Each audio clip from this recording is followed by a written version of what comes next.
That's like, I've done some of these like these half-ass ones, but man, coming here, this is something else. Oh man, sorry about that.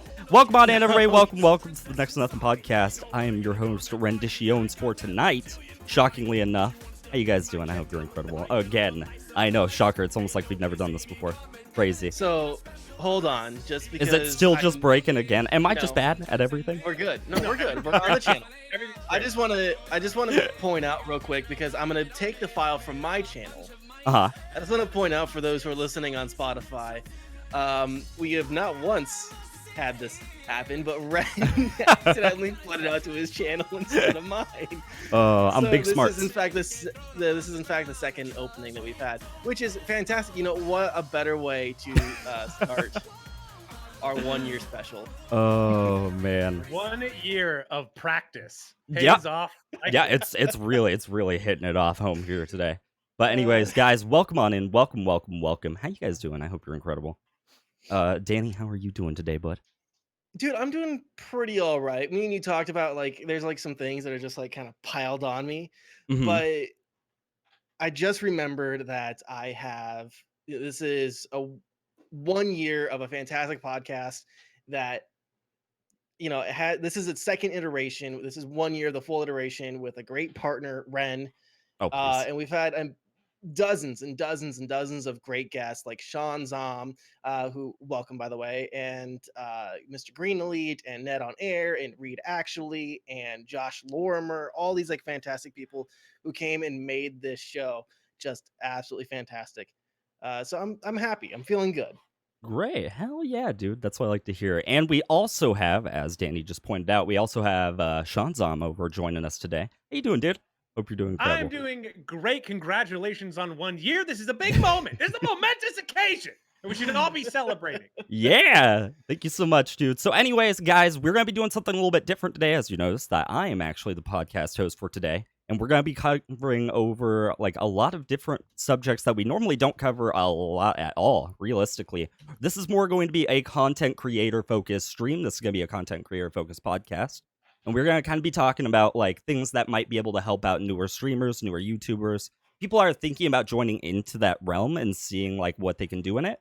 And that's really what we're going to be talking about today. So that is the big old plan. But yeah, welcome on in, everybody. Welcome. So, anyways, for a couple of things, let's just start off. So, Shaun, could you talk a little bit about like your start as like a content creator? Let me stop you real quick. Yeah. Oh, We that's have right. some- Excuse me. My bad. Yeah, I'm nailing it today. I'm doing great. Dude, it's So, hard. Yeah, I'm realizing this now, but that's okay. So, actually, because I'm dumb, completely forgot about the retweet giveaway that we had going on for a Borderlands Game of the Year code. And the winner that I ruled about not even 5 minutes ago is Zyhark. Zyhark, congratulations. I will DM you on Twitter. I will hit you with the link, and I got you. Yeah, congratulations, dude. Right! Congrats. Oh, man. Oh, yeah, I'm really nailing this today. So, anyways, yep, this is the main part of content creation. So, Shaun, go ahead and feel free to talk about your start as a content creator if you'd like to.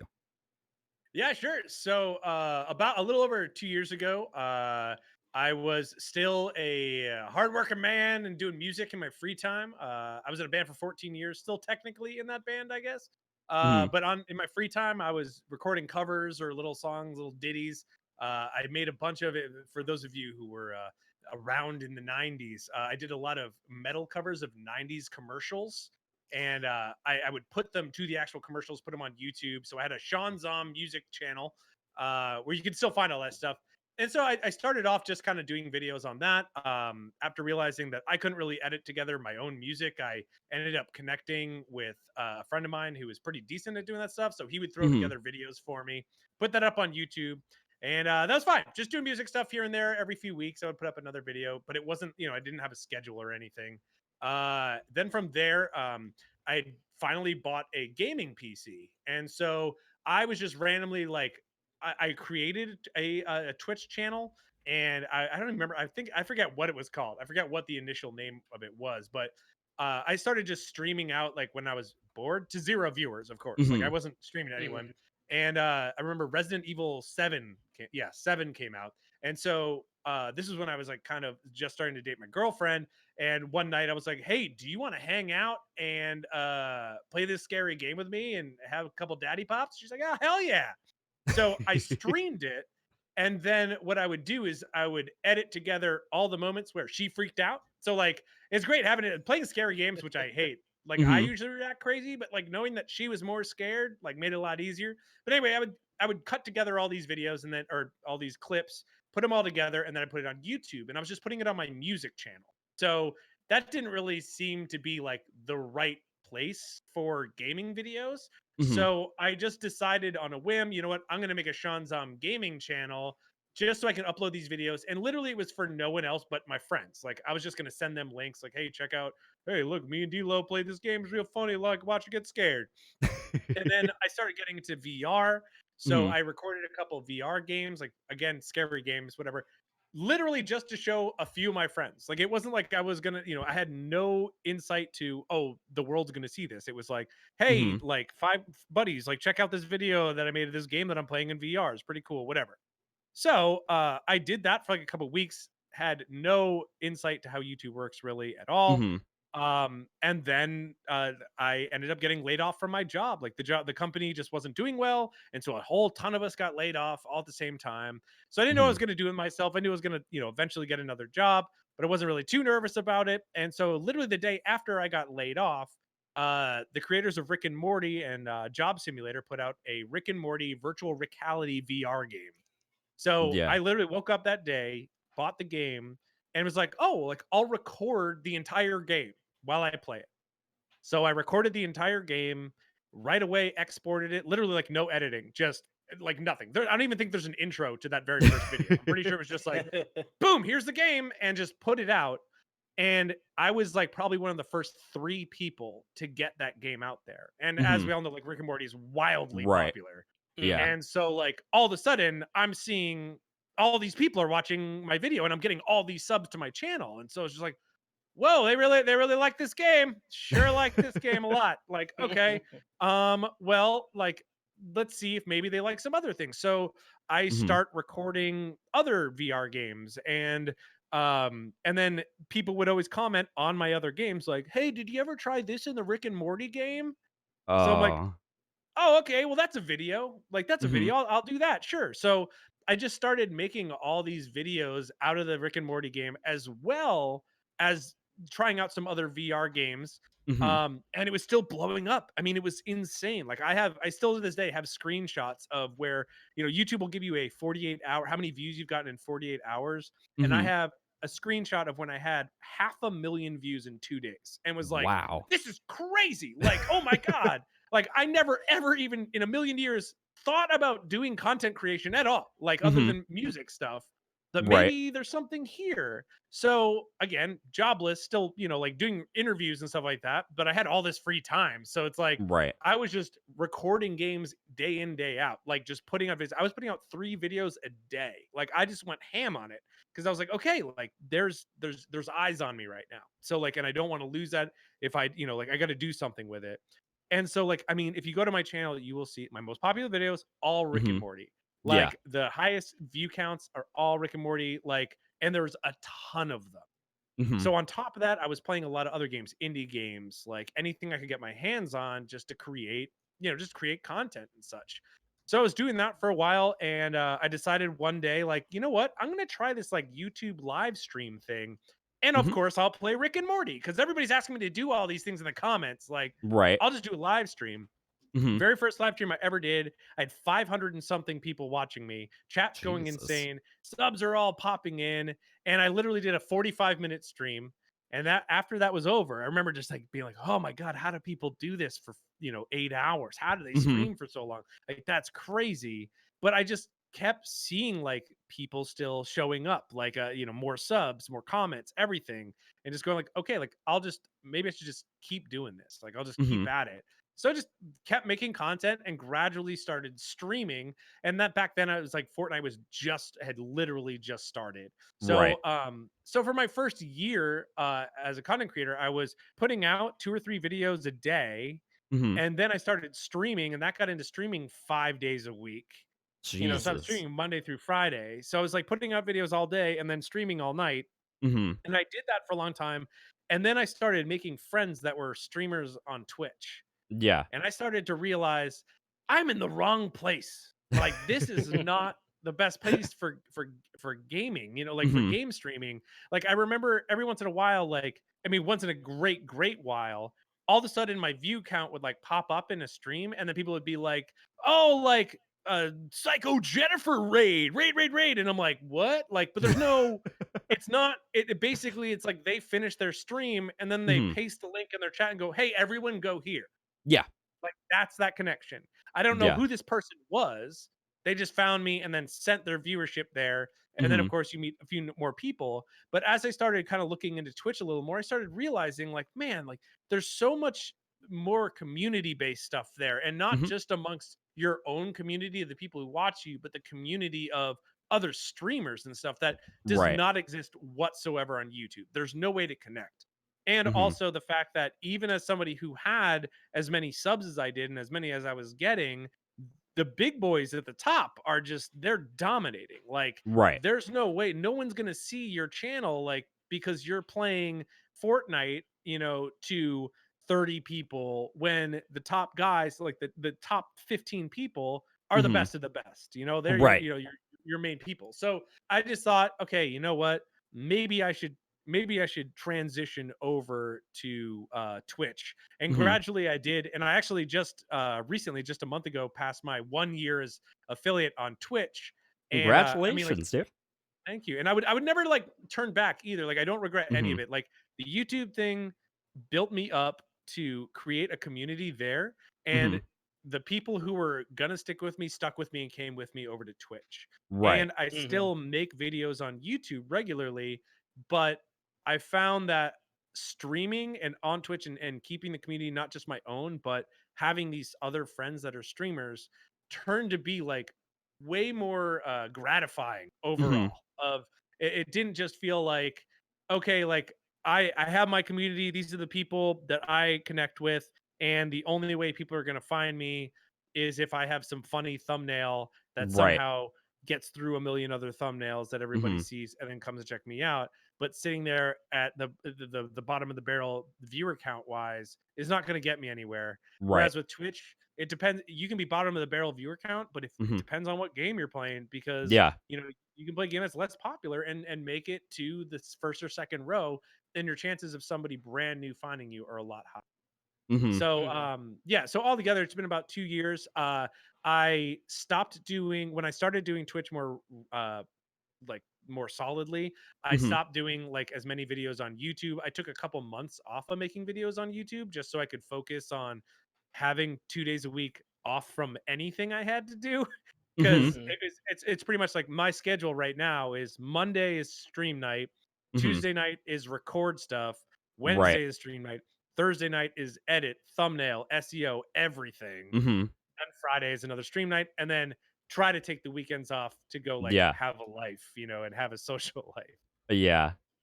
Oh man, that's perfect. That actually covers so much of what I'm planning on talking about later coming up. Like you covered like every single base. That I was like, oh my god, I want to talk about that. Yeah. So Danny. now anything you have the overall arc there.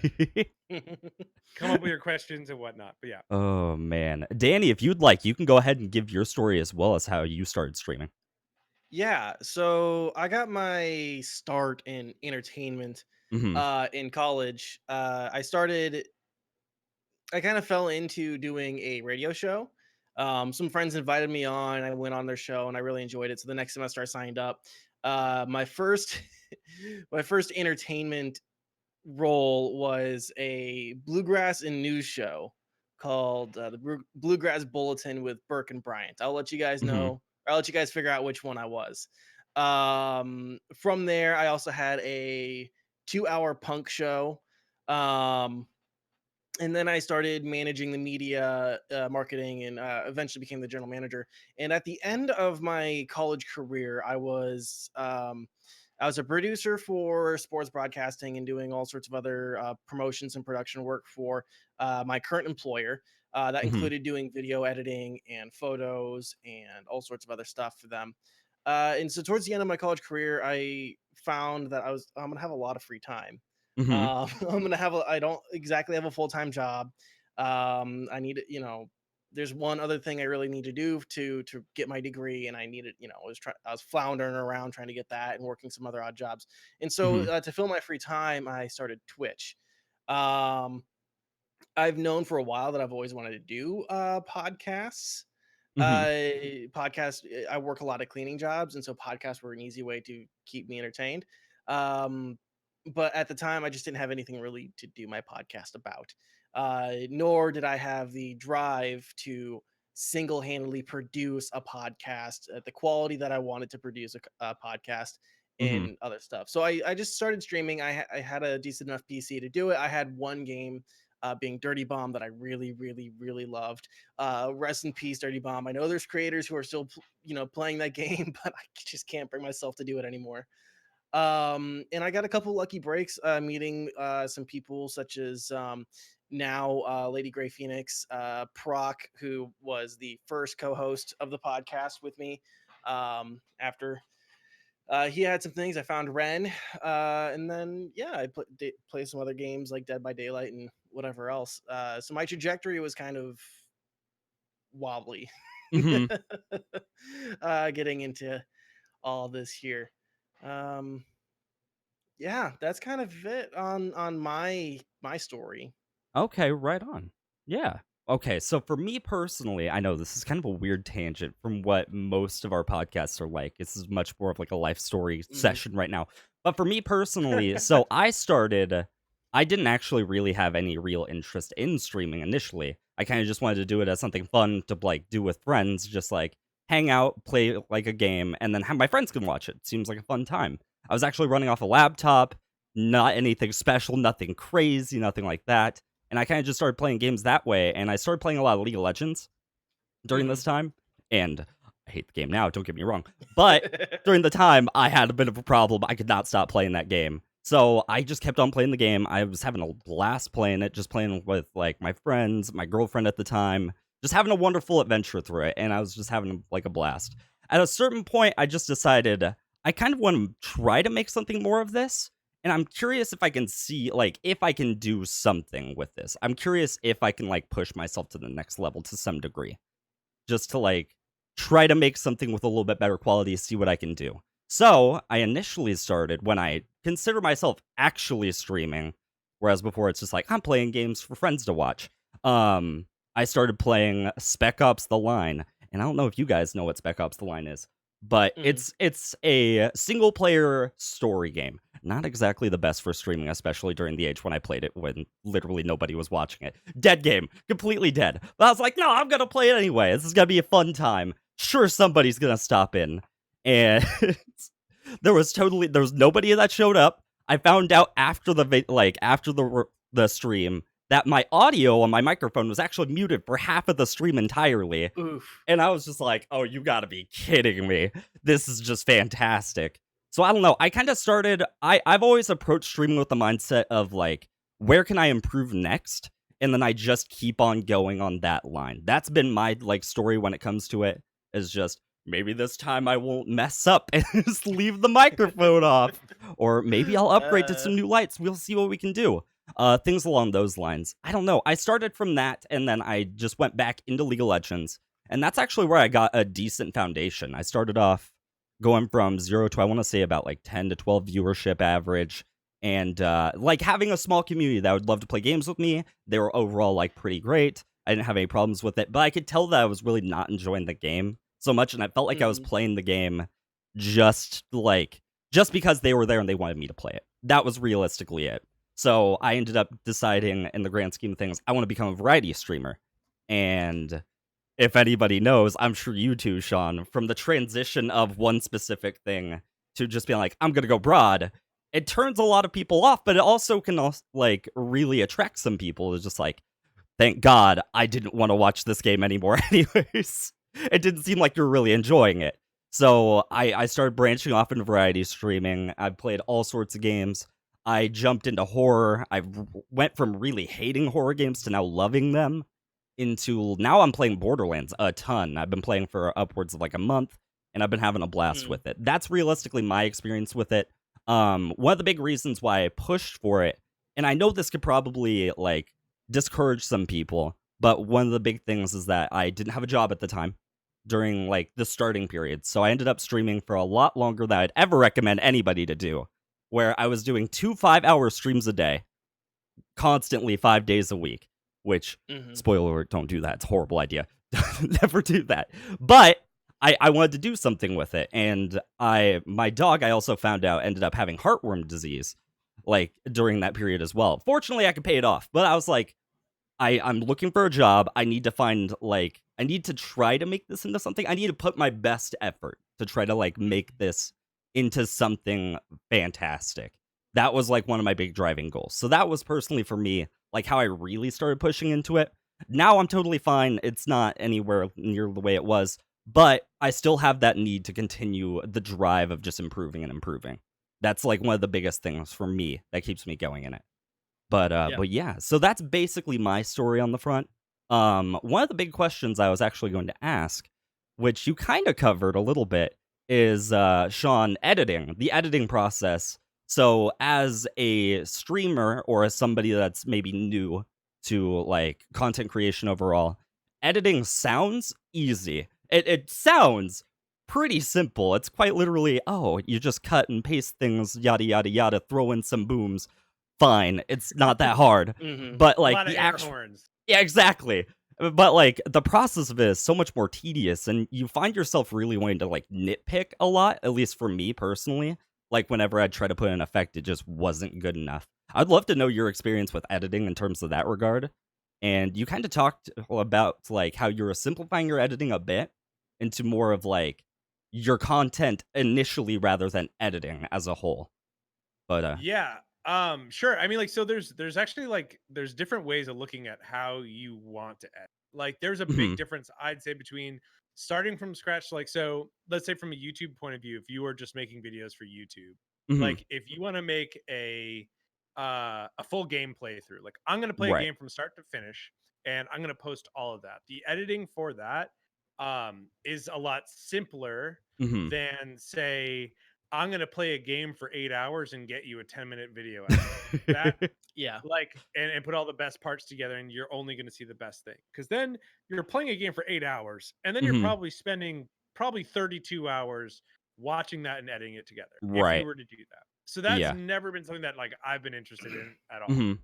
Um, I was talking to the guys earlier before we went live, but basically my idea for my channel is I do it started off as like outside of the full game playthrough with VR games, which are Mhm. shorter, that Rick and Morty game is only an hour and a half start to finish. Mhm. And Hmm. then you can actually select different sections of it that you want to do. So I was able to do that to do all these different things that I had done. Most VR games are pretty short. So it's pretty easy for me to say, okay, I'm going to play this from the beginning to the end, and then I'm going to bring it into the editor, and then I'm going to cut out all the things where I don't know what I'm doing. Like if I'm wandering, Right. going, I don't know what to do. I don't, nobody wants to watch that. Cut that stuff out, Mhm. and then you chop it into 20-minute episodes or whatever, and make sure that the story makes sense. That you're like cutting at a good point. Like look at it. It's not like okay, nothing's happening. Good time to end the episode. It's like wait till there's like a crescendo in action and then boom you like leave them with that Mhm. cliffhanger so that they're waiting till the next episode or whatever. But so I tend to do outside of doing those full gameplays, if I was playing an indie game or like some free game or something whatever just to try out, I would kind of leave myself. I'd say I'm only going to play this for 15 minutes. So I would start and I'd have OBS open where I can see kind of the timer, and Mhm. I would just play for 15 minutes. Mhm. So then I'm left with just a complete video. I just Right. need to cut it so that the intro and outro are set. So Mhm. then there's not a lot of editing because I'm not an editor, but I Right. knew I could get content that I was happy with out there Yeah. by doing that. I mean, there were definitely times where after 15 minutes I go, that wasn't nothing funny happened. I didn't really do a good Yeah. job, or this game kind of sucks, Mhm. and then toss it, move on to the next one. Hmm. So that sort of editing is pretty easy, quick, dirty, not a problem. That's the one that I Mhm. tend to do more of. As I said before, like the playthroughs, you got to cut out the boring stuff and make it at least somewhat interesting. You also have to decide like, am I making a video that somebody might be using as a walkthrough for this game? Right. Am I giving them enough information? Did I cut out where I went and picked up the golden chalice. You know what I mean? Like, did I Mhm. cut that out by accident? Like, because I've had to go back before where somebody's like I was playing this game recently, a vacation simulator. It's a VR game made by the Job Sim people, and Mhm. I was putting together this like 100%, this level or whatever. And somebody goes like, the volleyball, for the love of God, where did you get the volleyball? And I'm like, what? Oh no. And I looked and I'm like, sure enough, like at just some point, I have this part of the game that you needed to have, and I have no idea. And I comment like, sorry, dude. Like, I don't even have the original. Like, I have no idea. It's like, so there's things like that you have to worry about. And I think Mhm. that people who have the time to be like full-time content creators, that those are mistakes they wouldn't necessarily make. Right. Those are things that like I think that you may like I think that if you're going into it full time to go like I'm making top quality edited content, that Mhm. you're writing a script. You're Right. taking the time to go, this is how I'm laying out this video and I'm putting it together. As a Right. playthrough content creator where I'm more or less right now, my idea is to show you new VR games. That is like Mhm. that's my channel right now, is when new Mhm. VR games come out, or maybe indie VR games that you haven't heard about that aren't advertised as much. Mhm. Like I'm gonna play them for you so that you at least get a taste of what it's about. Maybe you'll check it out. And that's my main thing. So therefore, my editing process for that, not difficult. Now we can switch over to like being a streamer, and you want to take Right. your streaming content, you want to bring that to your channel. Well, I will tell you, first of all, as a starting as the YouTuber, whatever, with VR content and Mhm. gaming content that way, that stream content, or like, even best of moments, Right. ShaunZomGaming live stream on Twitch, like funniest top 10 moment, whatever, like that's not gonna play off. Like my viewers Right. are like, I don't care that he streams, which sucks. It's like, I mean, the Mhm. people that I've gotten out of my YouTube channel to come to the stream, I think I've got all of them. Like Mhm. the people who are going to be there are there, but I don't think, but any video I've put of clips of things that I've done on stream, it just never really gets anywhere. But I do have some things, like I was saying earlier, I play a lot of GTA RP, and Mhm. I've had some like really good stories happen. But again, that's 4 or 5 hours of footage where Right. I'm like, yeah, some funny things happened during this. So like I don't have 10 hours. Like, you got to think about it that way. Like, Mhm. however much footage you have, it's at least going to take twice as much time to go through it and Yeah. find all the best moments of it. Yeah. So like that sort of stuff is terrible for me. So I actually outsource that. That is something I like save money aside to Mhm. have somebody do that. And Mhm. so like that's why if you look on my channel, like I have like my RP stuff, like those are actually well edited. Like they're all Mhm. put together with all the different, transitions and stuff, because it takes so much time that I don't have to do it. Now, I will say, as somebody like who's been through all this stuff, there are some very easy things you as a streamer can do to make your life a lot easier. Mhm. Like one of those things is that Twitch has integrated the marker system, where Mhm. you can create a hotkey, and as long as you have Twitch open on your computer, you hit a button, or if you have a Stream Deck or something like that, you hit a button, and it will automatically mark your VOD, so that when you go into your channel and you go to your VOD, there will be markers Mhm. that you can go and check. Oh, something funny happened at that point, and you can check that out. Because even if you clip something, you have the clip, but that clip doesn't say where Right. in the whole VOD that happened. Right. So, like as an editor, that sort of stuff, the marker thing works. And I know Mhm. that Stream Deck has a marker function as well, like it's built into it. Mhm. Also, I mean, like that's another thing to like get your community who's watching you, be like, go crazy with the clips, Mhm. clip ahoy, anything Yeah. you think is even remotely funny, clip it for me, please, because Mhm. then you can go through and you can find all that stuff a lot easier, and then throw that all together, and then your editing time is like cut way down. Mhm. I used to just keep a pad of paper next to me, and if something Right. funny happened, I would write down what time it was when that happened, Yeah. so that I had an idea. So I mean, like that's really just the hardest part, is getting all your clips together, and then, Mhm. or no, that's step one, and then step two is editing it all in an entertaining fashion that it either Right. makes sense or Mhm. keeps the viewer interested. Because all it's going to take is 2 seconds, 3 seconds of something not great happening for them to Mhm. hit, stop or X, get out of that Yeah. video. Yeah. And that's one of the big things about YouTube content too, is that like with streaming, you expect a not polished product like inherently. There's nothing that you can really do about downtime. It's not like you can just fill it with empty, like you can't just fill it with jabber all the time. There's no way that you Right. can possibly do that. Whereas something along the lines of YouTube content, where you expect it to be edited, at least polished to a degree to the point where everything is cohesive and makes sense, even like a second or Mhm. two where it's just a little off, people will notice it. People will very clearly notice it and be like, I don't know about that so much. Like, this content just clearly wasn't as great as like the other stuff. What's going on there? Mhm. But yeah, Yeah, I noticed totally. that a lot. Yeah, I noticed that a lot when I'm watching just like maybe a random video on YouTube, and the person, like, I noticed that the person actually just forgets to cut part of the like dialogue that he meant to say, and then he just accidentally said it incorrectly. So he's just like, and then this happened, and then this happened this way, and it's just like, what was that? Yeah. So yeah, things along those lines for YouTube content specifically, it's really easy to notice that sort of thing.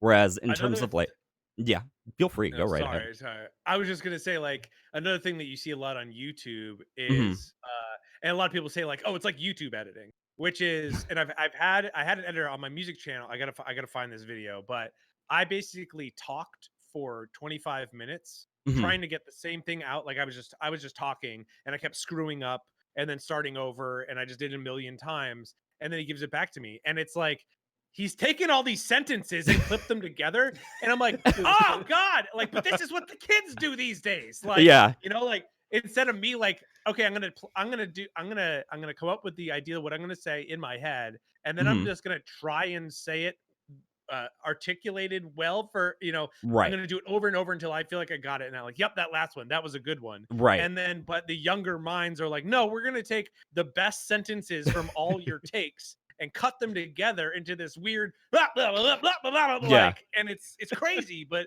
that is what that's what it is now. That's Yeah. what that's what these kids up to on the YouTubes. Yeah, and that's one thing that I did notice, not necessarily in terms of that, but when I tried making a single like let's play video, and the immediate first thing I didn't even consider when I started was, how am I going to open? Like, how? So like when you're starting, you just immediately fail and you're like, "Oh, remove it, get rid of it entirely, No, restart, you let's need mulligan." I've done that like on the first video. I think I did that like 10 times alone. And I was just like, I don't know if this is for me. Like, I have you need a catchphrase. uh-huh. And that was something that one of my so the guy who was editing my YouTube channel back Mhm. forever, like my music stuff, he's the one Yeah. who actually taught me how to do SEO and gave me like he's the one who kind of taught me how to do YouTube in general. Mhm. Um, but I don't I it literally like it came out of me one day, like it was one of my first videos that I opened with my catchphrase, I guess. Mhm. And I said to him, "This is really stupid. I've never said the word y'all in my entire life." And he goes, "No, it's perfect Mhm. because it's something that now is yours." Because my thing is like, "What's good, y'all?" And I don't, it just came out of me in one of my Right. early videos. And they were like, "That's it. There's your catchphrase. You need to use every video." And same thing, Mhm. that same video at the very end, I was like, "All right, thanks a lot for watching. You're all great. Light up." And that was just me talking, like, it wasn't something in my mind, Mhm. but after that first video, he's like, you've got your bookends." And Yeah. so I have done that every single video and Mhm. every single stream. I That is now my thing. And that's the thing. You'd like So now I even have people like when I went to PAX East and I ran into some viewers of mine, they're like, "What's good, y'all?" And I'm like, "Oh, this is freaking crazy." Like, that's nuts. Like, I mean, to think about, but Yeah. that's the kind of thing. You need a hook. You need a hook. Mhm. Yeah. Mhm. Not even so much, I mean, yes, it is for the viewership themselves, but it actually sets yourself on the right path as well. Because if you Yeah, just don't have it, it's so easy to get lost, just kind of like talking about nothing. So one of the big things I noticed when I started was like, I would try, and like it was that 5 seconds of me trying to do a starter and then realizing I don't like it, and then I'm just like, oh, I kind of borked this, didn't I? Ah, geez. yeah. Yeah. So that was a big issue. Danny, if you have any questions or any like things that you're curious about at all, feel Yeah, free to Danny, jump what's on your in. intro? Yeah, What's your what's your intro? intro, Danny? For the podcast, I mean, it's of course the um This is Next to Nothing, the show where we talk about how to waste your time and not your how to waste your time and not your money. I forgot my own bookend. Um I've always found like bookends to be really, really difficult because all Hmm. of because the bookend is like to kind of get you like in the mood and Right. like set right. And everything for me prior to doing any sort of streaming or any sort of content like this Hmm. was short. Hey, we have 30 seconds to knock out like a little bit of news. Hmm. Um, do it real quick, Today in, Australia, blah, blah, blah, blah, blah. And then we go back into a song.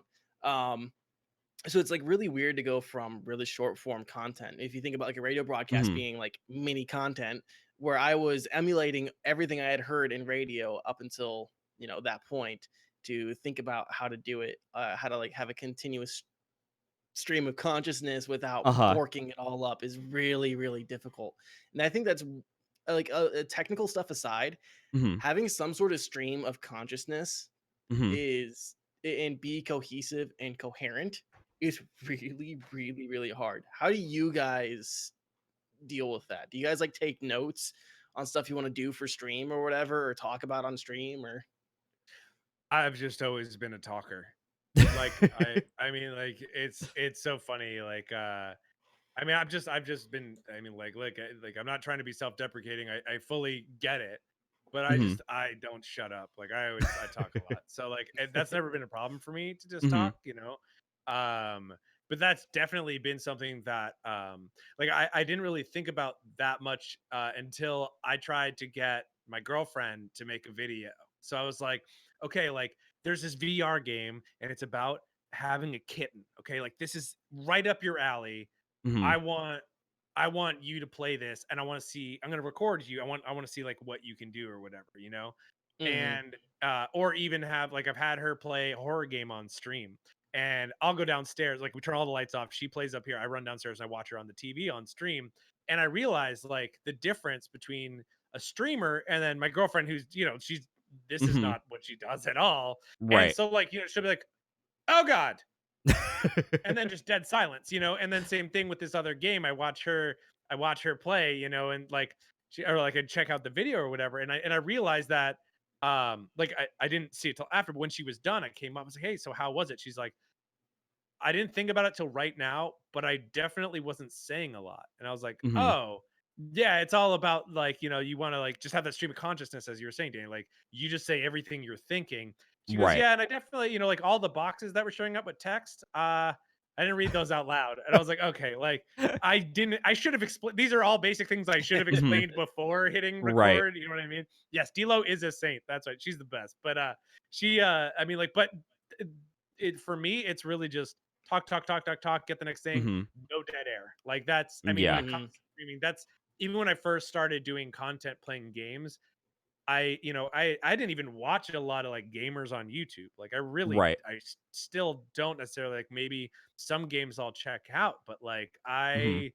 it's not it hasn't been something that I like stick to, like, oh, I want to watch this guy except like, Donkey or whatever. I love those Right. videos.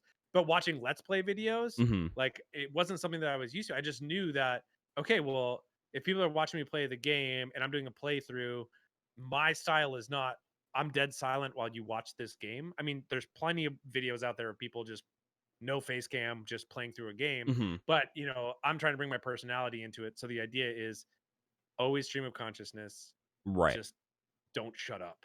Yeah. Mhm.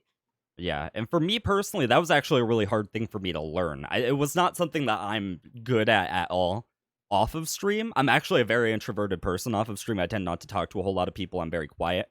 But it was something I really had to learn really fast, for sure. Because one of the first things in my first streams, I probably said like 20 words. And if I said like any words, it was I'm reloading in a shooter. Like, what am I doing right now? Like, what's going on? To the point where I can actually just talk and talk and talk. And I feel like, I don't know, it's something that you definitely have to adapt to more than anything. Because realistically, very few, maybe with the exception of you, Sean, but like, people don't talk the way that streamers do at all. Because you're just, the main goal is to fill dead air as much as you possibly can a lot of the times. Is like, Mhm. if you can't say anything, you're probably losing like attention from other people. Like if you Right. don't have anything important to say, you're losing attention from other people, and then the stream is just like it's essentially getting hurt by that. Whereas, like, if you're able to fill that dead air, you have like that form of interaction. Maybe you're not interacting with chat, maybe there's nobody there, but you're still interacting with something. You're interacting with whatever content you're like staring at, in which case, usually a game. But I mean, yeah, so that was one of the big struggles for me personally. Even sometimes today, I tend to run into that issue of I don't know what to say, and I'm hoping to God something happens. Something for me to at least react to in order to like get past that hump. Because that happens a lot of times. You'll just run into a spot where nothing's going on, and you're just like, well, shit. I don't know what to do right here. Hold on. But yeah, I don't know. That's definitely taken me. I feel like I've really adapted well recently in the past like 6 months than I ever did at the start of my streams.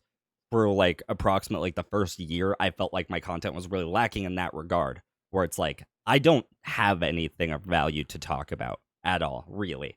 But now I feel like I can actually like talk, hold dialogue for us like longer than just like a yes or no. Like if somebody asks a question and it's just as easily as like, "How was your day going?" "Oh, it was good." Yeah. Oh, because people love hearing, "Oh, it was good." That's exactly what they're like really curious about. They want to know the entire in-depth thing. So yeah, I don't know. That was a big struggle for me personally. Yeah. But yeah. You said something I kind of want to latch onto it real quick. You said you're pretty introverted. Mhm. Sean, you said you had a background in music. I talked about my background. Were you ever a performer, Ren? Did you No. like ever perform in school or anything like that? No, never. So it was like an entire leap into the abyss for me Yeah, in that's terms of entertaining anybody. Where like I've been asked to like go on theater, and I was like, ha, no, that's never happening. Don't worry, that's never gonna happen. But I don't know. I find it really like it's definitely very like obviously it's entertaining for the viewers, but it's entertaining for yourself sometimes just to like I don't know. For me personally, like sometimes when I'm just listening to myself just talk BS, and I'm just like, oh my god, what am I like? What am I going on about right now? Or like, wow, that really was funny. Like, if I can laugh at my jokes, I can expect other people to like find it humorous. That's one of the big things for me. Is like, if my joke isn't funny, like, what's the point? Versus like, that was the best thing that I've probably said all night.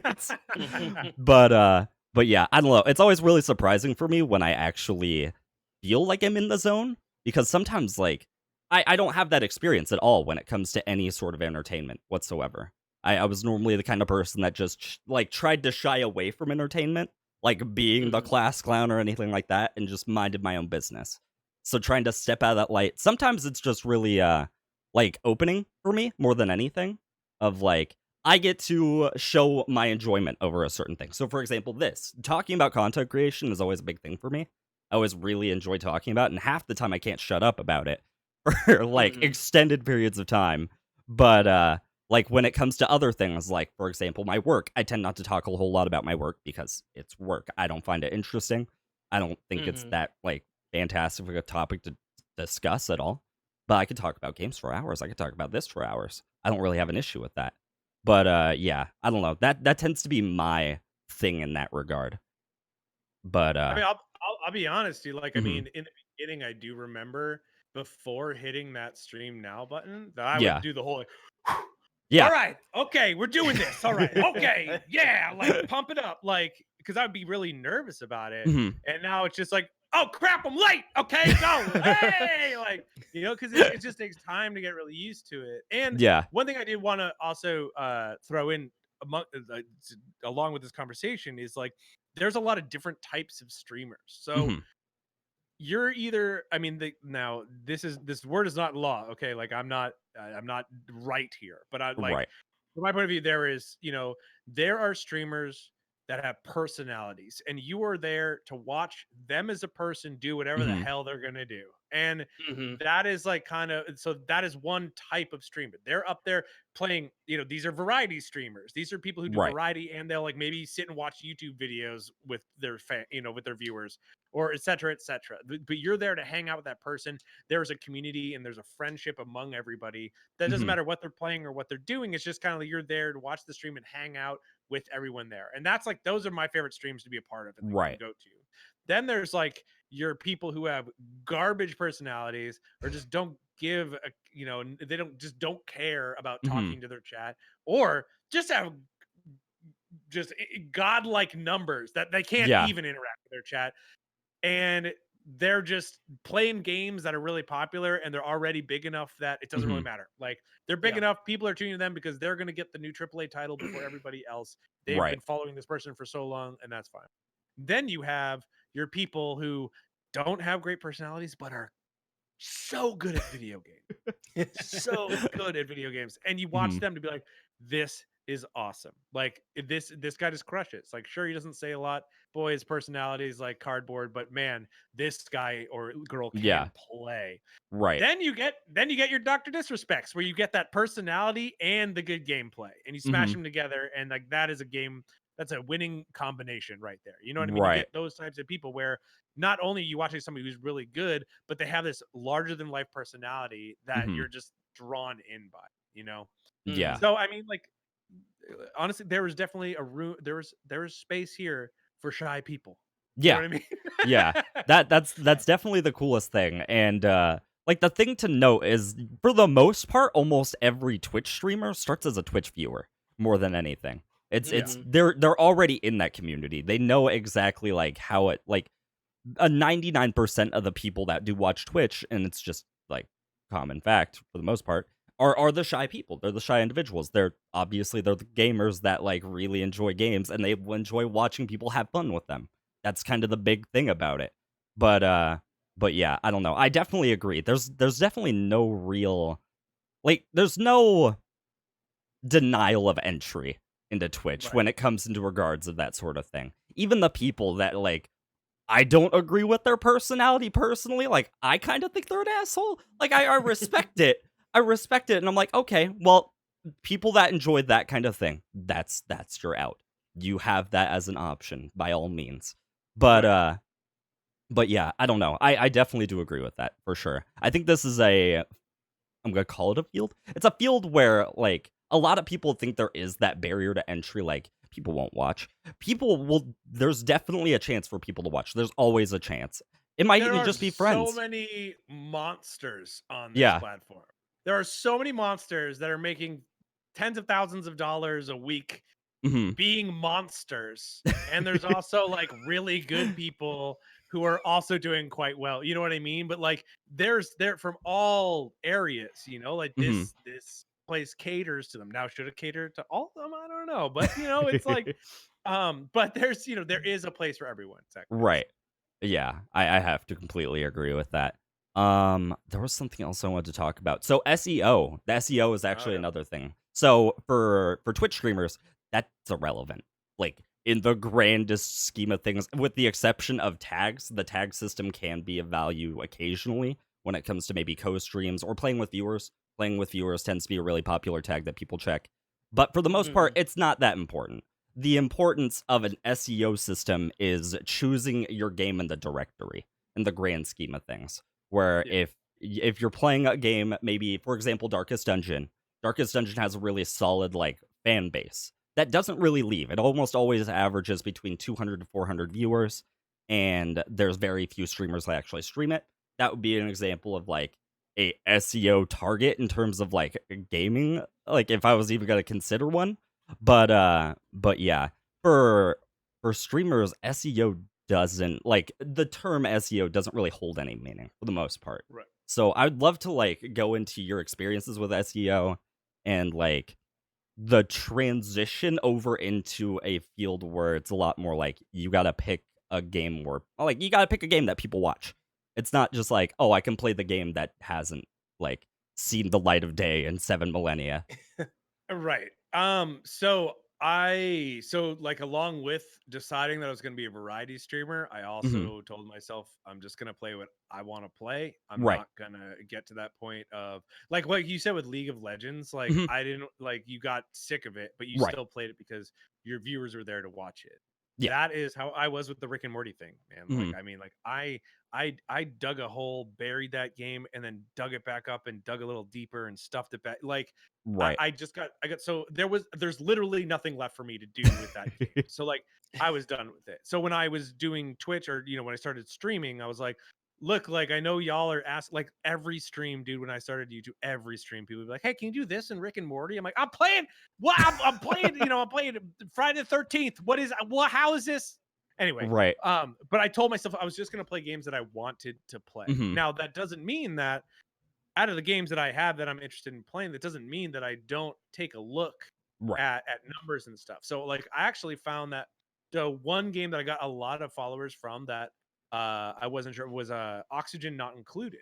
Hmm. So that game has a solid viewer base of people who love the game and they are literally just hanging out in streams to help streamers.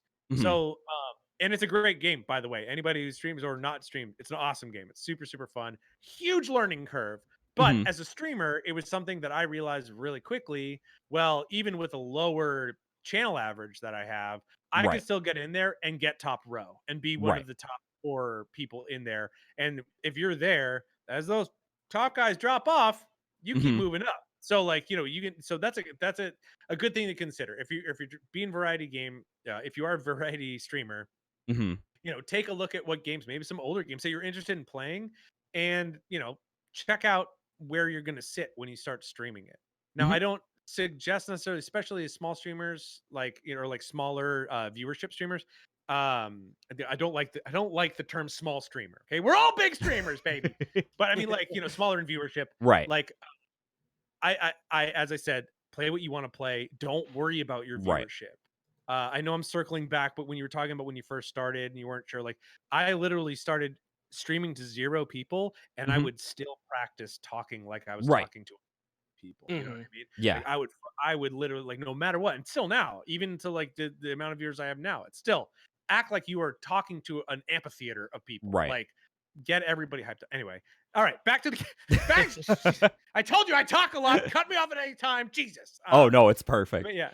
So, but yeah. So I mean, like the thing is, like, even if you don't have a lot of viewership, you can get involved in games that have just the right amount of viewers and the amount Hmm. of streamers, like that balance that Right. you can kind of sneak in there and get people that'll figure you out. Like that'll find you, and Hmm. then always talk to chat. Always talk to chat. That'll help you grow. So like Yeah. that doesn't necessarily count as SEO because it's not exactly a search engine, except they're I guess Right. you count them searching for that game on Twitch or something. I Right. guess you could Exactly. say that. But for YouTube, it's incredibly important. And Yeah. there's a bunch of different ways to do it. I actually one thing I will tell you, like I don't know how many people in chat are interested in becoming a YouTuber or what have you, but no Hmm. matter what, don't join an MCN. Don't do it. It's stupid. It's a dumb thing. I got asked by 3 different MCNs to join. I never did it. It's dumb. Don't Hmm. do it. I'm telling you. Defy I, media. I know so many people who have done it, and it destroyed them. Like it's just not worth it. MCN is a multi-channel network, which basically means one overlord of some 20-year-olds in some kid's bedroom who decided that they know everything there is to know about um YouTube and Hmm. such, and they basically take 80% of your income and Right. provide you with like a thumbnail a month or something. Like Yeah. it's so bad. Well, it Yeah. used to be that they were the middleman between you and YouTube. That Hmm. Right. Yeah. There was no way like to get. there's no other way to get your ad revenue. You had to be a part of an MCN, Mhm. which has changed, and it has proven to be a very detrimental Hmm. system. Like I, not so jokingly coughed at Defy Media, who stole from almost all their creators. Hmm. Uh, Mhm. but actually, that's kind of like related. What about? And you guys don't have to answer this if you don't want to, but how do you guys feel about stream teams?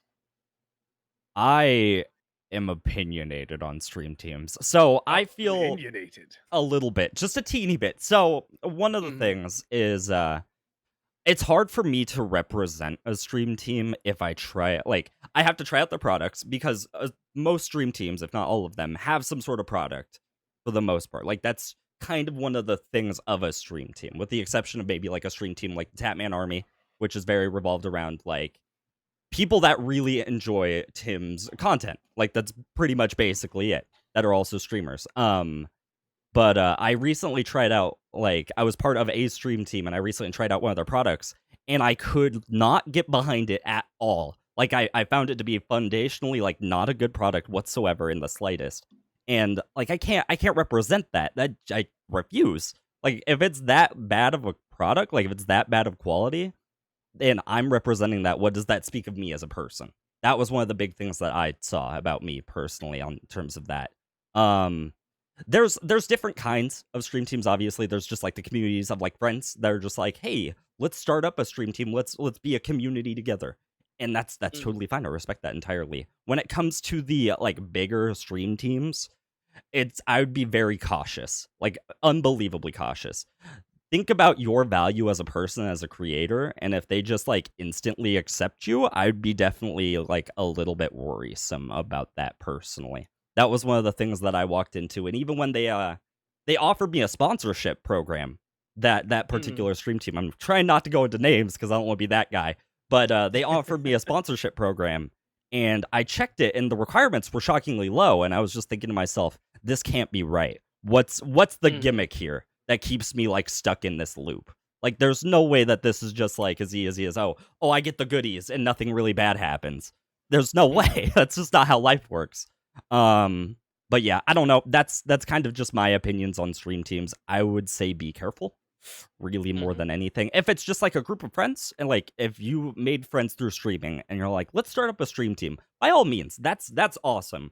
People will really respect that. People will just be like, oh yeah, like that obviously is like one of his friends. Let's go check him out too. That was how I met like a lot of content creators I actually know like nowadays, is I checked through that directory like of like stream team streamers, and I found a few people I really enjoyed like talking to, hanging out, and they're like close friends of mine now. But yeah, I don't know. It's something to definitely be wary about for sure. That's kind of the way I feel about it, especially like that includes just regular sponsorships as a whole. Like, I know I'm kind of just talking about like stream team sponsorships, but regular sponsorships, if they're offering you a sponsorship and they're all like, oh, viewer average doesn't matter, we don't care about like your amount of like, what's the correct term, reach, the correct like how much reach you have doesn't matter. Clout. The word is clout. Clout. Thank you. Yeah, we don't care. We don't care. It's fine. Just sell our goods. Yeah, I'm not like, there's something sketchy about that right then and there. Well, what you're talking about is the difference between is taking like monetary value for yourself for something that you believe in, or selling out. That is the thing. Like, I just recently started actually getting offers of, I don't know, like I guess sponsorships. I mean, more or less like, hey, here's this cool thing, we'll pay you to make a video about it. Right. And I try it. If I don't like it, I'm not going to do it. Like, it's not worth. I mean, I'm sure everybody has their dollar amount. You're going to pay me $10 million to, all right, maybe I will, you know, I mean, I'll make a video about it and I'll be like, this is crap. They gave me $10 million. Like, I mean, I'll say it, you know what I mean? But like, so if there's something crap, like, I'm not going to promote something that I don't believe in. So like, I did have the very first one I made, I had people be like, wow, how's it feel to sell out? I can't believe ShaunZom sold out. I'm like, I like this. Like, what do you mean? Like, this is cool. Like, you know, I would never do that. So like, I see what you're saying. Like, check out what they really, what their goal is with what they're doing. Like, I had a company come to me being like, hey, we have this shop that sells like gamer gear. Yeah. And so why don't we just want you to put an ad for it in the middle of your video, and we'll pay you a few $100. And I'm like, okay, what's the link? And I like open like, and I just like, you can get the hell out of here and never contact me again. Right. Because like, this is so sketchy. I would never in a million years tell anyone to do it. Like, exactly. Yeah. Ever. Like, even if that number were $10,000, I would never, ever, ever tell my viewers, hey, this is some cool thing. Go, you know, get your credit card stolen. Yeah. Count my money. Like, that's awful. That's called selling out. Mhm. Now, back to the idea of stream teams. So, like, I'm part of a stream team. I never even thought about it other than like I thought like everyone had to be a partner. I didn't really know how it all worked. Right. Um, but through I was playing the game Darwin Project, and this other woman who another streamer friend or like who had met through Darwin had hosted me, and apparently right when she hosted me, someone either in my chat or in the game had Mhm. said something like homophobic, and Mhm. so she caught me in the middle of an all out rant, like Uh-huh. kind of going like just like not being a monster, but just explaining why Right. their view was wrong and Mhm. that they shouldn't Mhm. talk, whatever, and went on. And so she messaged me afterwards and said, "Hey, I'm putting together a stream team of LGBTQ plus, people and supporters, Mhm. and you seem like you have your head on straight. Yeah. Would you want to be a part of this?" Like, there's no product behind it. There's Yeah. literally nothing other than these are all people with a like-minded idea about these values, and Mhm. we're going to support each other. I'm like, yeah, sounds good. And so I since then have brought on a couple other people onto the team. Mhm. There's not a ton of people, but we have, we host each other. Like, I all my auto hosts are those are all those people are the top people Mhm. that auto host. And at the end of every stream, I always click to see if anyone else is live, and those are the first people that I will host, and they do the Right. same for me. And it's definitely helped grow. It's helped my Mhm. channel Mhm. grow. I know it's a good exchange of people. So I can see that being a good thing. I mean, of course, I mean, hey, Brent, I hosted you last night. It's like, like I always want to send over my community to my other friends too, you know Mhm. what I mean? But being a part of a community that actually cares about each other and is Right. interested in each other's content, that can help everyone kind of grow to a point. I'm sure there's there's a pinnacle where it just Yeah, exactly. There's like a yeah, genuine bond there, like that actually yeah, Mhm. connects you more than just like, hey, we met on a podcast. Don't get me wrong, awesome dude. But like realistically, for the most part, we've met through a podcast. That's kind of the way it went.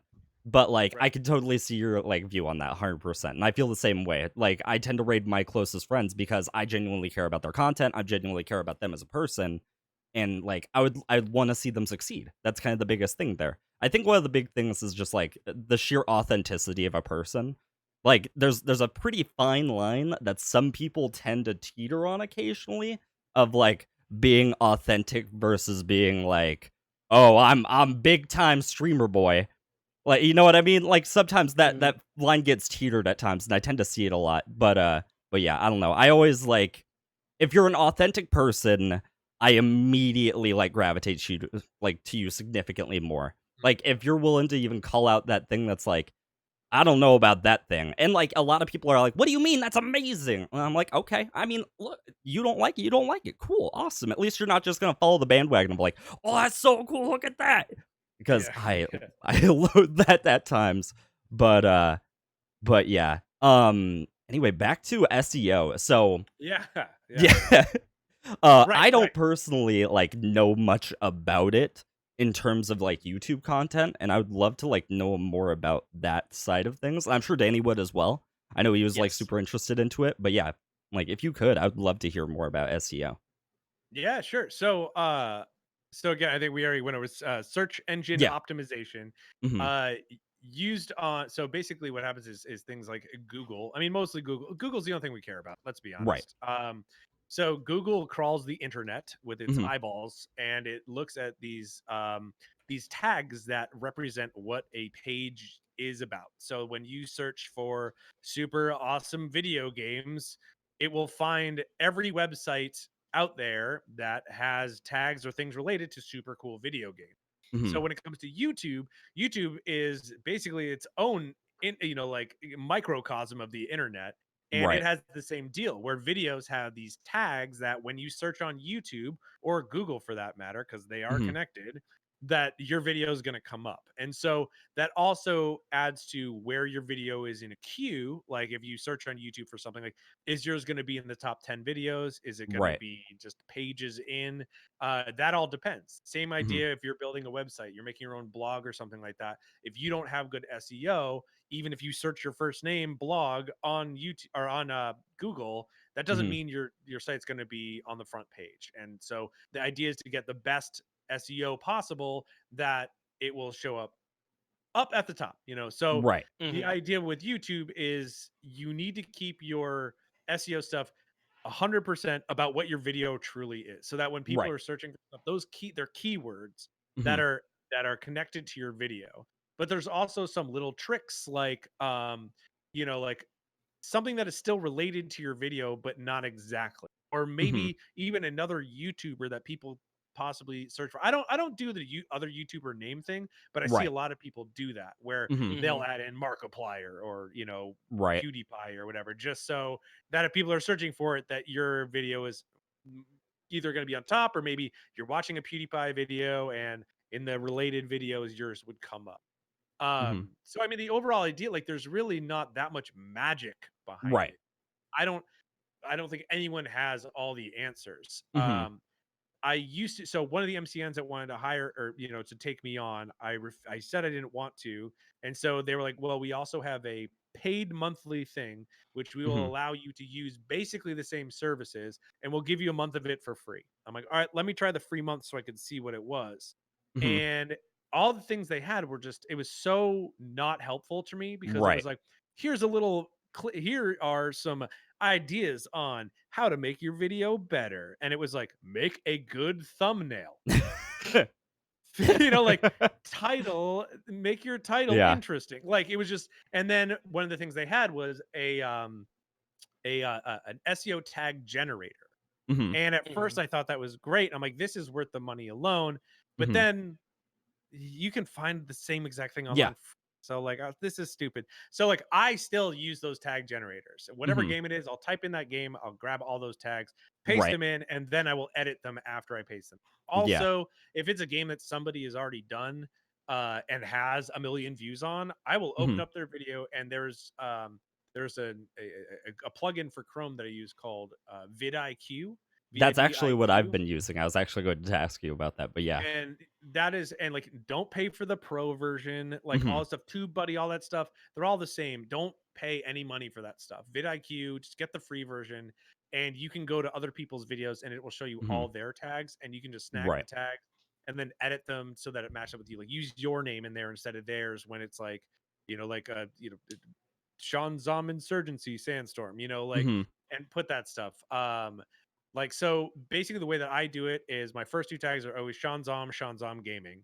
And then Mhm. you kind of like, you start like a little vague. So I have, like, on every video, you can set up in YouTube like defaults, so that every Mhm. time you upload a video, it automatically put in default values. Right. So it's like gaming, gamer, playthrough, walkthrough, PC, like things like that. Yeah. And then you go, this is the game. Is it episode one? Is it part one? Is it chapter one? Is it level one? What level is it called? What is what, like, you want to be Right. specific as possible, because I know for myself, if I'm stuck in a game, I want to be able to type in, you know uh Zelda water temple, like, part, Yeah. like, statue puzzle. I want to be able to, get exactly what I'm looking for. Right. So that's the overall idea, is Mhm. doing that. And then vidIQ also has a little box with check boxes on it that Mhm. will fill out as you're doing things correctly. So one of the things that I don't really follow is, they say like tripling keywords, which I don't really understand what that means, but I Yeah. try to have I have my title for the video, and then in my description, I try to have at least Mhm. 50% of the words in my title in the description somewhere. Not necessarily like, even if it was ShaunZom plays Sandstorm, it would be Mhm. like, in this episode here with ShaunZom, he's playing that new game Insurgency with the one with Right. the Sandstorm. Like, same game, Yeah. same keywords, just in the description and in a different order. Like, Mhm. stuff like that apparently helps. Mhm. But I mean, it's still a crapshoot. You just Yeah. want to make sure you use all 500 characters of your SEO that you have. Use every Yeah. last character you can. Yeah. Because in the grand scheme of things, no matter what, like, there's no, like, guarantee that you're ever going to be successful on either Twitch or YouTube. It's quite Yeah. literally like you're rolling the dice. You can always Mm. try to skew the dice in your favor, but you can't always just make it the perfect, like, the perfect 12. You can't always just get that.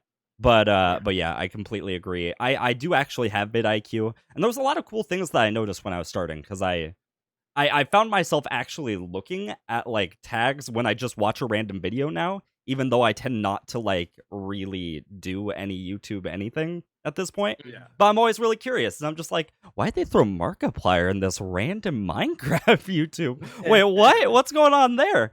But yeah, I definitely, that's actually super informative though, just for a lot of people, because a lot of people don't really understand how SEO works or like how much impact it really has, and it definitely does have impact, but it's not something that you can just like, oh, I threw in the perfect words, now I'm number one. Like, there's Right. Yeah. no. But but it's also connecting it so that people stay on your channel. So Mhm, you want to make it that your video keywords have enough in common with all your other videos so mhm, that when you're watching a ShaunZom video, the related is full of, because I have like 1,000 videos on my channel. It's like, mhm. and there are plenty of videos that I have where Yeah.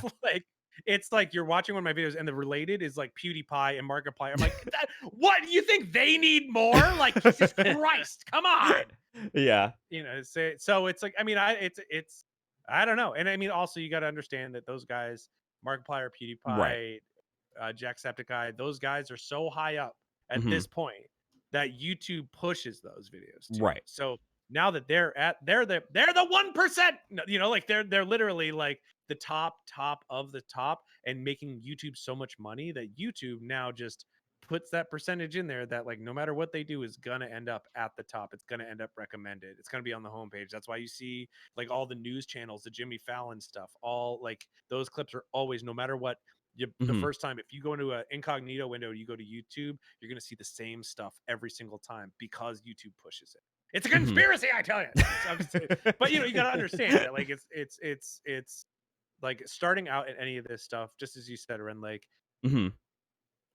I get nervous when I see younger people go, I want to be a YouTuber when I grow up, or I'm Right. going to be a streamer. I'm going to be the next ninja. It's like, listen, son, Yeah. go back to school. Like, just Yeah. find something that you love that isn't video game. You can love video games, and if Mhm. it is, maybe get into video game design. Maybe get into Mhm. like find something that you can love, and do Mhm. this on the side. Yeah. And I want to point out that I think all three of us either were Mhm. out of work or were Yeah. not working full time when we got into doing this because Mhm. we had the time to fill it. Like, Right. Yeah. sure, as a kid, you got a lot of time to kill, Yeah. but if you get into it super young, and then where is streaming going to go? Like, none of us know. Yeah. Ninja Yeah. was making $1 million a month for a year, and like he's still in the spotlight, but you can see it's not where it was in the beginning. I mean, Yeah. he's still making more money than any of us are going to make in our lifetimes, but Yeah. like, I mean, we think about that, like the more that those top guys get popular like that, that means there's going to Mhm. be even more streamers, and that wealth is going to just kind of branch Right. out. So things are going to change eventually, like Mhm. it's not always going to be this way. So if you're really young and you're wanting to get into this, like do it, but keep it as a Yeah. hobby. I mean, Yeah. like take it from me as a diehard musician who wanted nothing but to be a rock star, started to get into adulthood and went, no, that's not really a good idea. Like, that's not the bills, that's not. Yeah. So like, and now look at me, like I have a full-time job and I have the dream job of also playing video games, Mhm. a million hours a week and doing this stuff. So like, it's not out of everybody who does this, the percentage of people who actually are successful and can make Yeah. a living doing it is minuscule, Right. absolutely minuscule. Yeah.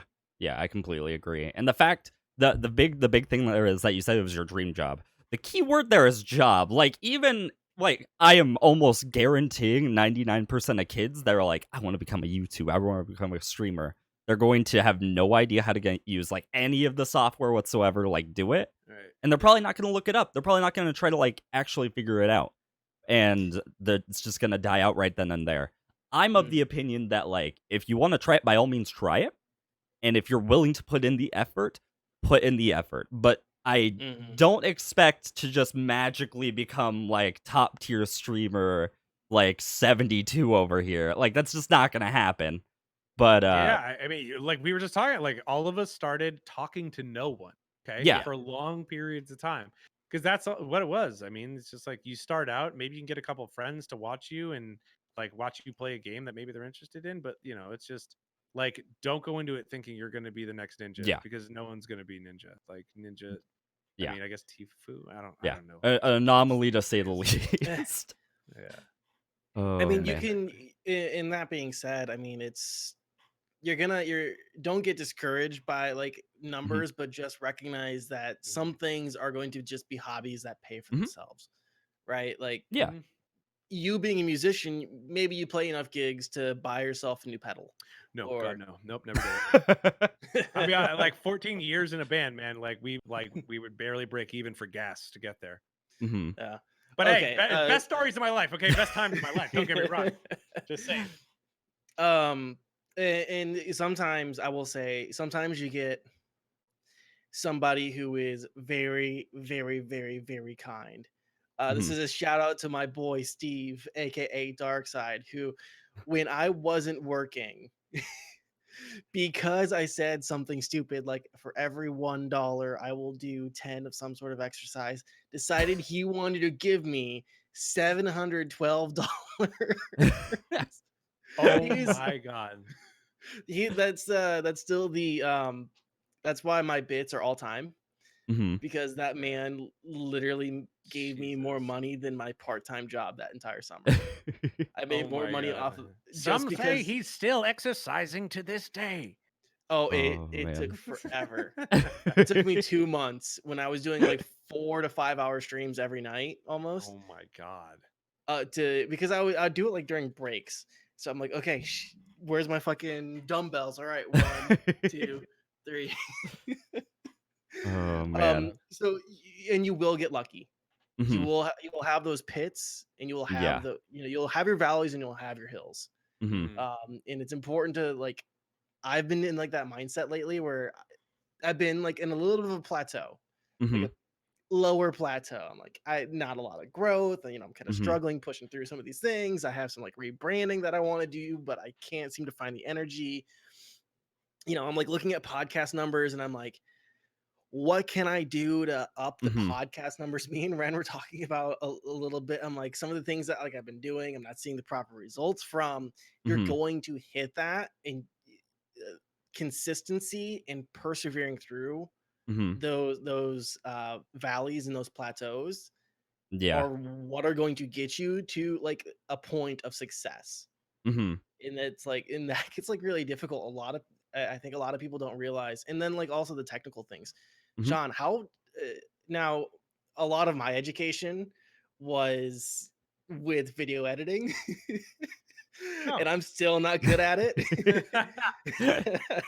How, like, you could probably talk about like the technical stuff, struggling with technical Yeah. stuff. Yeah, I mean, like, luckily, I'm fairly like, I mean, I've been pretty nerdy my whole life. Like, I remember when I was like 12, I built a computer with my dad. Well, my dad built a computer and I held the flashlight, So Mhm. Yeah. like I got started then.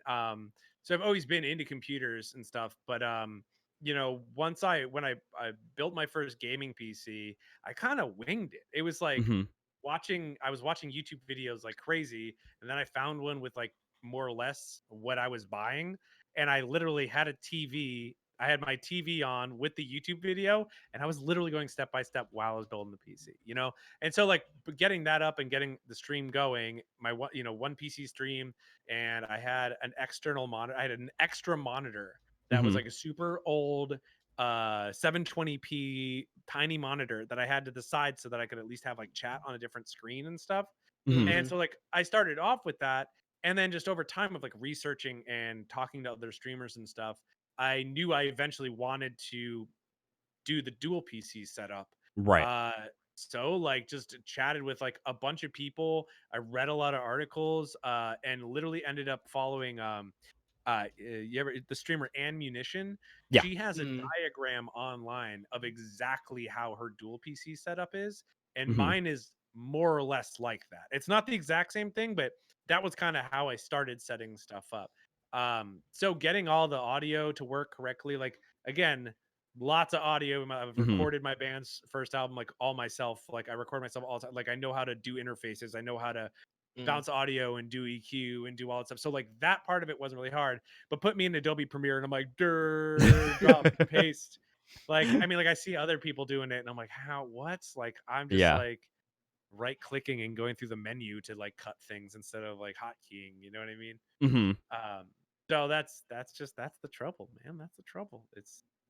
That's really the editing is really the only part that I have trouble with.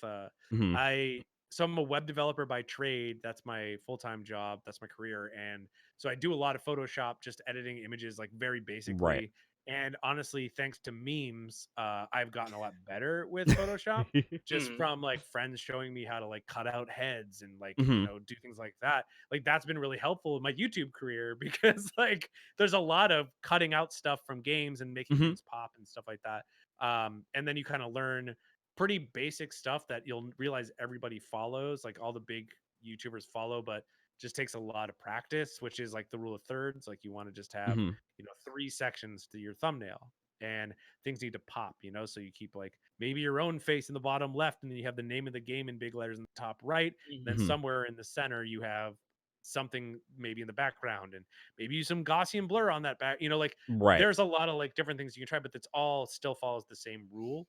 Right. But once I learned that, I tried to focus on making decent thumbnails. But again, it's like I'm no Mhm. designer. Like I don't Right. know what I'm doing. I mean, there's plenty of YouTubers out there that still get popular without even making thumbnails. You know what I mean? Yeah. Yeah.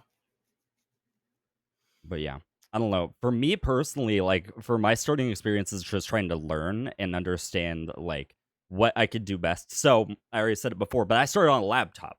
I started on a laptop and I had a TV as a second monitor. That was like all I Nice. was rocking.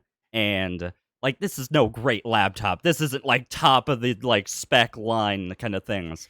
But I found out Mhm. really quickly that efficiency, like being very efficient with like how you do things is going to help in the long run really help like quickly because streaming is super CPU intensive and my CPU it's a laptop CPU. It's not going to survive for like Yeah. really crazy things. I found that one out the hard way, but I ended up like, okay, I can play these games at 1080p without streaming. I get it. I understand. When I am streaming, however, I need to bump them down to 720. I need to make it something that's like still readable easily without it being like for example, I stream out at 720p 60 fps, and the main reason for that is a lot of phones can barely even run that, let alone like higher resolutions. That's usually like the mainstay, like the prime goal in terms of resolutions for streaming is 720 60 fps. If you're running 1080, you're going to experience a lot of people like getting lost.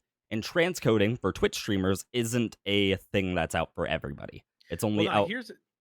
I actually wanted to talk about that Mhm. as a matter of fact. Mhm. So once I switched up, so I was the same way. I was doing 720p when I was doing the single PC. Honestly, what made me want to do it, Mhm. get like pull the trigger on the second PC was first it was when I was playing PUBG. I would Mhm. have to bring down all the settings way down. I mean, that game Right. is so terribly optimized, Right. but like I wanted to stream it so bad, but I had to pull everything down in order to play it at all. Mhm. Um, and then I think it was Black Ops or the new Call of Duty had come out and I was trying to play that and it was just impossible. Like I just could not stream it whatsoever. So once I got the new gaming PC, I have gigabit internet and everything. So I was like, okay, I can stream 1080p 60 frames a second. Like I have the ability to do that. Mhm. And so what I would find is I would run the stream, and so I start 5 minutes early. I would Mhm. start it once I saw it pop up on my computer, like on in Twitch. I would Mhm. click the cog, and if it only had 1080p available, I would stop the stream and I would start it up again. And I would do that as many times as it would take to see Mhm. transcoding. And if I did it 6 times, yes, Mhm. I did this 6 times. If it went 6 times and it still didn't happen, I would just bump it down to 720 and just call it a night. Mhm. For the last 2 months, I have never had to restart the stream. It has always given me transcoding, Really? and I have no Hmm. idea why. And so that's the thing is, it's like I would never just do a 1080p 60 Right. frames a second stream because then you're kicking everybody who doesn't have good internet and good computer for that matter, to watch Mhm. it. You're leaving all those people out. So that's Mhm. why it's like, Yeah. okay, make sure you get the transcoding. But I don't know what it is, but Right. magic has happened, and I have been the luckiest boy. Right. So one of the rumors I heard, and I actually tested it because I ran into an issue with like no transcoding the other night. I think it was actually last night. Is if you have like a decent high viewer count at the time when you do start up your stream, they'll consider you higher on the list for like a position for it, as well as like your time, what time it is, how many people are using it. Because it essentially has slots, to my understanding. There's Right. slots Yeah, of that makes transcoding. sense. But So I assure you, it has nothing to do with viewer count then. But I ended up restarting in the middle of my stream because like I was ending up running with a lot of issues. A bunch of people were telling me they were just getting black screens, nothing was working, anything like that. I was like, that's very strange. That doesn't make any sense. Granted, they're using Twitch Mobile and it's horrible, but I mean, yeah, it seems very weird. So I ended up like restarting in the middle of my stream and I instantly got it. Like instantaneously, no effort whatsoever. I didn't have to restart more than once. It was just kind of like, bam, you got it. Simple. So I don't know. I don't know how they consider it. I really don't. But yeah, I'm not sure. It's really nice when you have it, and it's the worst thing ever when you don't. That's one of the Yeah. biggest Mhm. things. But yeah, for the most part, I always kept at the general rule of just running at 720/60 because that's usually the prime number. 720/30 You're is gonna also really get it. viable. Yeah. Yeah. Yeah. But yeah, I don't know. That was one of the main issues that I struggled with on the laptop was like part of me wanted to go over it. Part of me did want to go over it just so that way I could like run it at a higher resolution, but like I don't want to kill my entire computer for it. I still have to run the Right. game as well. I need to like do specific quality settings to the game. I need to even like optimize my computer in such a way to like run the game as well as like stream properly. And I even found like weird things that I even consider, such as, for example, my laptop, as some people do know, uh, CPUs have an integrated GPU. That's just kind Mhm. of a thing. My laptop considered that a second GPU, and so certain games wouldn't stream properly without SLI support like added onto it, which fortunately is a thing in OBS. It was the weirdest thing I've ever experienced. But like these are things that you Mhm. you definitely pick up on. But like if you don't know it, you're going to be really questioning everything. And you won't tend Mhm. to even find these answers online at some points because like how many people stream on like a laptop trying to put out a game like that have SLI problems realistically?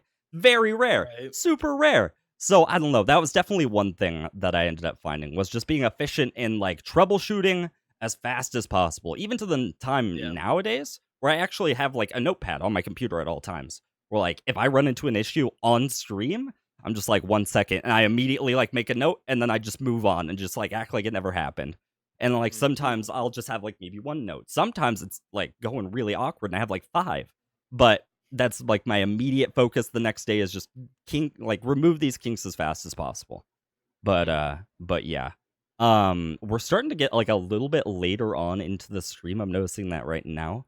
So Mhm. I think we should probably try to wind it down a bit with maybe some like top like broad-ish suggestions. So for example, if there was one thing that you'd want to really improve on as like a content creator or anything like that, that you think that other people should really focus on, what would you consider? For example, like a schedule, time management, being like being very social on social media, things along those lines. What would be one thing that you would choose above like all the rest in terms of that? Uh, should I go first? 100% schedule. Like Hmm. beyond anything else, schedule. Even if you stream for 45 minutes, Right. schedule. Do it the same time every week. Set it up. Make sure and don't stretch it out. Start much slow. Like Hmm. go. Hey, I'm gonna start streaming, and I'm gonna do it on Tuesdays at 6 o'clock for an hour. Hmm. And then for a month, just do Tuesday, 6 o'clock for an hour. Then you have a place where you can put out a tweet or Instagram or whatever the hell. And you can go, Hmm. hey, Tuesday, 6 o'clock. That's when I stream. And then get used to that. And if you want to do more, if you're like, man, I don't feel like I did enough. I don't feel like I stream more, either elongate your Tuesday night or maybe throw another Hmm. day in there. Maybe you start doing Thursdays too. So now Tuesdays and Thursdays. So if somebody comes across your old post, they'll still know, oh, he streams Hmm. Tuesdays, even though you didn't just put that out. And then you add on these other days. And then you can create other viewership. Like when I first started YouTube streaming, I was streaming in the middle of the afternoon. And so I Hmm. had a lot of people that now I don't they never watch my stream because they Right. were from another country, or like they Hmm. weren't on the same time frame as me. So like that is also, if you change your, like, I'm going to do an afternoon stream this day and a night stream this day, but keep it regular. So that means the person who came by that time on Tuesday at 6 o'clock and they're there and they're like, oh, it's Tuesday at 5:45. Oh, Brent's Hmm. gonna stream. All right, let's go check it out. Like that's what's so important, is that they know your schedule, that they know you'll be Mhm. streaming at those times. like, Hmm. and that you can stick to it. Sure, there's a lot of big guys who don't have necessarily have a schedule, but they're Right. huge. They don't need it. Like, it Right. doesn't. Everybody who, they get that notification and they're like, okay, I'm there.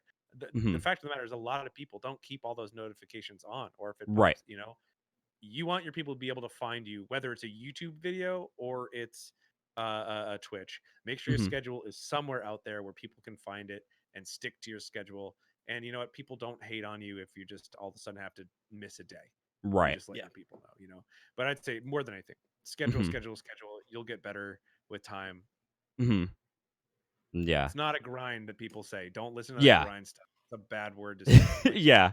it's a Hmm. grind if you hate it. It's only a grind if you Hmm. hate it, and that's not what this should be. If you're bored, stop Exactly. doing it. Do something fun. Like, just Yeah. do it because you love it, because you're not going to make any gosh darn money at it for at Hmm. least, well, maybe never.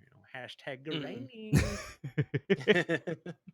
Oh man, Danny, if you had any like one tip that you could give out to a content creator, like along those lines, what would your tip be?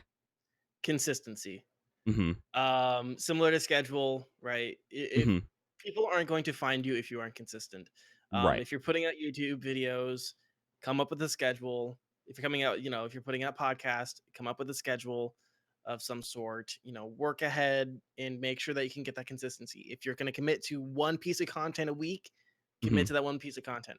Also, make sure that this is kind of a broad encompassing, so kind of cheating here a little bit, Hmm. but also like what goes with consistency is like the way that your stuff looks, right? Hmm. Like you have the same logo.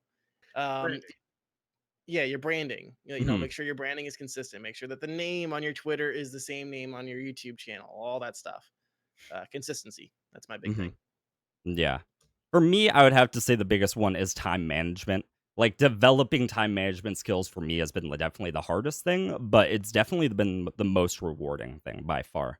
Whereas having a schedule, it does fall in the line of having a schedule, obviously, but maybe a lot of times I used to just not prepare at all beforehand. I would maybe like miss dinner just because I'm a late night streamer. I just like, okay, I'll eat dinner after, and then like 2 hours into my stream, I'm dying over here because I didn't eat food and I'm like half asleep. And I'm just like, I made a horrible mistake here. Maybe I didn't get coffee. Maybe I'm just like not awake. Maybe it was a bad day and I didn't like take the time to just chill and then like recover for like the stream Mhm. coming up. That was like a big thing for me. Yeah, time management definitely would be the biggest thing. And it even keeps you on like the straight and narrow when it comes to certain things that maybe I don't normally like to do. Like for example, post live tweets, which I'm sure we'll get into at another point in time. But live tweets, Discord messages, things along those lines where I'm just like, me as a not very social person, I tend to struggle with that sort of thing versus just like, just put it out there, just do it. Like, what's the problem? Mhm. But yeah, time management definitely would be the biggest thing for me personally. But yeah, that about wraps it up. We'll go ahead and get to the shout outs for the people in here. Sean, feel free to talk about your stream, your YouTube, all of your socials. Go right ahead. Yeah, ShaunZomGaming on everything. That's right. Right, Danny? It's all the same name Consistent. everywhere. Consistent. Yeah, I stream on the Twitch Monday, Wednesday, Friday at 7 p.m. Eastern, and my current YouTube schedule is Saturday and Sunday mornings at 9 a.m. I put out new videos. Now scheduling is 9 a.m. on Saturday, 100% every week. The 9 a.m. on Sunday may or may not. It's not all of the time. I mean, I'm trying to Mhm. find some time for myself here, but Right. anyway, yeah, and Twitter, the Instagram. Please, guys, don't be afraid to follow. I assure you, high quality content with high energy and love and friendship.